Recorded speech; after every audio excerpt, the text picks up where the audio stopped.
নমস্কার বন্ধুরা। কলকাতা সহ সারা দেশেই বেড়ে গেছে মশার উপদ্রব। ফলে নতুন করে মশাবাহিত রোগ যেমন ডেঙ্গু, ম্যালেরিয়ার প্রাদুর্ভাব যেমন লক্ষ্য করা যাচ্ছে।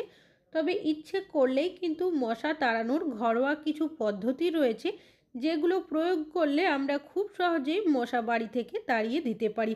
আগেকার দিনে মশার উপদ্রব বর্ষাকালেই বেশি দেখা যেত, এখন কিন্তু অন্যান্য সময়ও মশার উপদ্রব অনেকটাই বেড়ে গেছে। আর এই মশা বিভিন্ন ধরনের রোগ সংক্রমিত করে থাকে। তাছাড়াও অনেক সময় এই মশার কামড়ে মানুষের মৃত্যু পর্যন্ত হয়ে থাকে। আর এই মশার কামড়ে ডেঙ্গু, ম্যালেরিয়া, চিকনগুনিয়া, পিচ্চল এই ধরনের মারাত্মক রোগ সংক্রমিত করে থাকে, যার কারণে অনেকে আমরা রাসায়নিকভাবে যদি মশা তাড়াতে যাই স্বাস্থ্যের চরম ক্ষতিও হয়ে থাকে। বিভিন্ন ধরনের রাসায়নিক কয়েল, লিকুইড যদি ব্যবহার করে থাকি, অনেকেরই বাড়িতে ছোট বাচ্চারা রয়েছে, বয়স্করা রয়েছে, তাদের অনেক সময় দেখা যায় শ্বাসকষ্ট হয় বা কাশিও হয়ে থাকে। তবে তবে আমরা যদি রাসায়নিক কোনো কেমিক্যাল স্প্রে বা কোনো লিকুইডের ব্যবহার ছাড়াই মশা বাড়ি থেকে তাড়িয়ে দিতে পারি, তাহলে এর থেকে ভালো কিছুই কিন্তু হয় না। চলুন দেখে নেওয়া যাক কিভাবে আপনারা কোনো রকমের রাসায়নিক কেমিক্যাল ছাড়াই মশা বাড়ি থেকে তাড়িয়ে দেবেন। আমি এখানে নিয়েছি এক্সপায়ার হয়ে যাওয়া মেডিসিন। আমাদের অনেকেরই বাড়িতে কিন্তু এক্সপায়ার মেডিসিন থাকে, যেগুলো আমরা কেউই ব্যবহার করি না, বাড়িতে এরকমই পড়ে থাকে। তো সেই ধরনেরই আপনারা যে কোনো মেডিসিনের এখানে ব্যবহার করতে পারেন। তো আমি এখানে 4টে ট্যাবলেট নিয়ে নিচ্ছি, আপনারা এখানে কমিয়ে বা বাড়িয়ে নিতে পারেন। তো এগুলো আপনারা কিভাবে ব্যবহার করবেন চলুন দেখে নেওয়া যাক। আমি এখানে নিয়েছি পেপারের মধ্যে আমি মেডিসিনগুলো দিয়ে দিয়েছি। তারপর একটা পাথরের সাহায্যে আমি এইভাবে করে আঘাত করে গুঁড়ো করে নিচ্ছি। আপনারা এখানে যে কোনো ভারী কোনো জিনিস দিয়ে গুঁড়ো করে নেবেন। তো দেখতেই পাচ্ছেন গুঁড়ো করে নেওয়া হয়ে গেছে।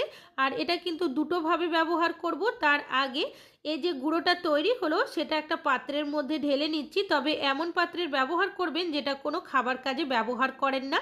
আর নিয়েছি এখানে আমি দুটো কর্পূর, তো আমরা অনেকেই পুজোতে ব্যবহার করে থাকি। এটা কিন্তু ন্যাপথলিন নয়, যেহেতু এখানে 4টে মেডিসিনের ব্যবহার করেছি তাই কিন্তু এখানে আমি দুটো কর্পূর ব্যবহার করছি। হাত দিয়ে এটাকে গুঁড়ো করে দিচ্ছি, যেহেতু অনেকটাই নরম থাকে। এবার এখানে নিয়েছি আমি ডেটল, কিছুটা পরিমাণে ডেটলের মধ্যে দিয়ে দিচ্ছি। ডেটল দিলে কি হবে, বাকি যে দুটো উপকরণ ব্যবহার করেছি সে দুটো দেখবেন খুব ভালো করে কিন্তু মিশে যাবে। তো যে চামচটা ব্যবহার করেছি সেটাও কিন্তু কোনো খাবার কাজে ব্যবহার করি না। তো খুব ভালো করে এটাকে আমি মিশিয়ে নেব। মিশ্রণটা তৈরি হয়ে গেছে। এই মিশ্রণটাও কিন্তু দুটোভাবে ব্যবহার করব। আর এখান থেকে কিন্তু এখন একটা উগ্র গন্ধ বেরোতে শুরু করেছে। অন্যদিকে এখানে একটা কন্টেনার নিয়েছি। এবার এখানে দিয়ে দিচ্ছি 1 কাপ পরিমাণের জল। যে মিশ্রণটা তৈরি করেছি এখান থেকে বেশ কিছুটা মিশ্রণ আমি জলের মধ্যে দিয়ে দিচ্ছি। আর বাকি মিশ্রণটাও কিন্তু ব্যবহার করব একটু অন্যভাবে। এবার যে মিশ্রণটা তৈরি হয়েছে সেটাকে আরও একবার ভালো করে মিশিয়ে নেব, যাতে এখান থেকে গন্ধটা আরও ভালো মতো বেরিয়ে আসে। তাই সাইডে 5 মিনিট মতো রেখে দিচ্ছি। অন্যদিকে আমি এখানে বিস্কুট নিয়েছি। এবার কিছুটা করে মিশ্রণ এভাবে দিয়ে দেব। চাইলে আপনারা ক্রিম ধরনের যে বিস্কুটগুলো থাকে সেটারও ব্যবহার করতে পারেন। ওপর থেকে আরও একটা বিস্কুট আমি এভাবে চেপে রেখে দিচ্ছি, যাতে করে ভালো মতো সেট হয়ে যায়। যে মিশ্রণটা তৈরি করে রেখেছিলাম সেটাকে আরও ভালো করে আমি মিশিয়ে নিয়েছি। এবার এই মিশ্রণটা আপনারা কিভাবে ব্যবহার করবেন, এখানে একটা স্প্রে বোতল নিয়েছি, তার মধ্যে কিছুটা মিশ্রণ আমি ভরে নিচ্ছি। আর বাকিটা সাইডে রাখলাম, সেটাও ব্যবহার করব। কিভাবে ব্যবহার করবেন পুরোটাই শেয়ার করব।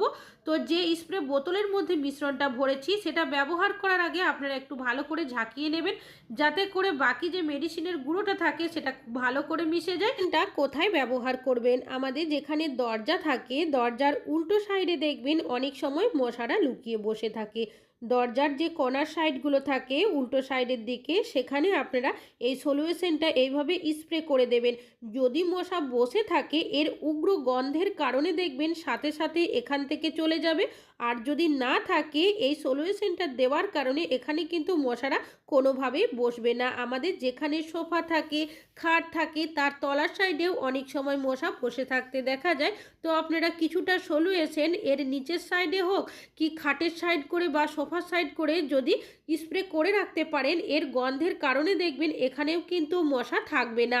তবে ডাইরেক্ট যদি স্প্রে করে রাখতে না চান সেক্ষেত্রে 10 মিনিট পর আপনারা কি করবেন, একটা কোনো কাপড়ের সাহায্যে জায়গাটা হালকাভাবে মুছে দেবেন, তাহলেও কিন্তু কাজ হবে। কেন কি এই সলিউশনের গন্ধটা এতটাই উগ্র, গন্ধটা কিন্তু সহজে যাবে না। তাছাড়াও যে জায়গাতে আপনাদের মশার উপদ্রব বেশি থাকবে, বিশেষ করে দেখবেন যদি কোনো জলের নালী থাকে বা জল জমা থাকে, সেগুলো পরিষ্কার করার চেষ্টা করবেন। অনেকেরই ফ্রিজের উল্টো সাইডেও দেখা যায় জল জমে থাকে, সেটাও কিন্তু মাঝে মধ্যে পরিষ্কার করার চেষ্টা করবেন। তাছাড়া ফ্রিজের পিছনের সাইডে বা আলমারির পিছনের সাইডে যদি কিছুটা সলিউশন স্প্রে করে রাখা হয়, এর গন্ধের কারণে দেখবেন এখানেও কিন্তু মশা থাকবে না। তাছাড়াও যখন আমরা ডাইনিংয়ের মধ্যে ডাইনিং টেবিলে বসে খাওয়া দাওয়া করি, অনেক সময় দেখা যায় পায়ের মধ্যে মশা কামড়াতে থাকে। তো আপনারা নিচের সাইড করে কিছুটা সলিউশন যদি স্প্রে করে রাখতে পারেন, এর গন্ধের কারণে এখানেও থাকবে না। তাছাড়াও যেখানে বাচ্চারা পড়াশুনো করে, পড়ার টেবিলের আশেপাশেও সন্ধ্যাবেলায় দেখা যায় মশারা ঘোরাঘুরি করছে, তো আপনারা টেবিলের সাইড করেও কিন্তু কিছুটা সলিউশন স্প্রে করে রাখতে পারেন।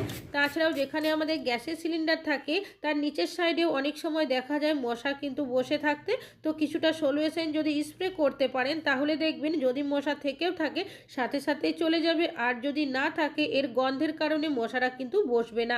তাছাড়াও অনেকেরই বাড়িতে জলের নালী বা ড্রেন রয়েছে, এখান থেকেও কিন্তু মশারা চলে আসে বাড়ির ভেতরে। তো সেই জায়গাগুলোতে আপনারা কিছুটা সলিউশন অবশ্যই স্প্রে করে রাখবেন। এর গন্ধের কারণে মশারা দেখবেন কোনোভাবেই বাড়ির ভেতরে আসবে না, আর যদি থেকেও থাকে এই সলিউশন দেওয়ার সাথে সাথে ঘোরের মতো হয়ে যাবে। টয়লেটে কিন্তু প্রত্যেকেরই মশার উপদ্রব কম বেশি রয়েছে, তো কিছুটা সলিউশন আপনারা টয়লেটের মধ্যেও স্প্রে করে রাখবেন। দেখবেন এই জায়গাগুলোতে যদি মশা থাকে তাহলে দেখবেন ঘোরের মতো হয়ে যাবে বা পালিয়ে যাবে। তাছাড়াও আমরা অনেকেই দেখবেন বাড়িতে গাছ লাগাতে খুব পছন্দ করে থাকি, গাছপালা লাগিয়েও থাকি। তো গাছের মধ্যে যেহেতু জল দেওয়া হয়, ঠান্ডা থাকে জায়গাটা, অনেক সময় দেখা যায় গাছপালার আশেপাশেও মশারা ঘোরাঘুরি করছে। তো কিছুটা সলিউশন আপনারা এইভাবে করে স্প্রে করে রাখবেন, তাহলে দেখবেন এখানেও মশা থাকবে না। তাছাড়াও আমাদের যেখানে বেসিন থাকে, কিচেন সিঙ্ক থাকে, জলের যে নালীটা থাকে, সেখান থেকেও অনেক সময় মশারা কিন্তু চলে আসে। এই জায়গাতেও কিছুটা সলিউশন অবশ্যই স্প্রে করে রাখা সাইডে রেখেছিলাম, সেটা নিয়েছি। এটা আপনারা কিভাবে ব্যবহার করবেন, কিছুটা তুলো নিয়েছি, এইভাবে আমি ছিঁড়ে তিনটে করে নিচ্ছি, তারপর সলিউশনের মধ্যে ভালোভাবে ডিপ করে হাত দিয়ে চেপে নেব।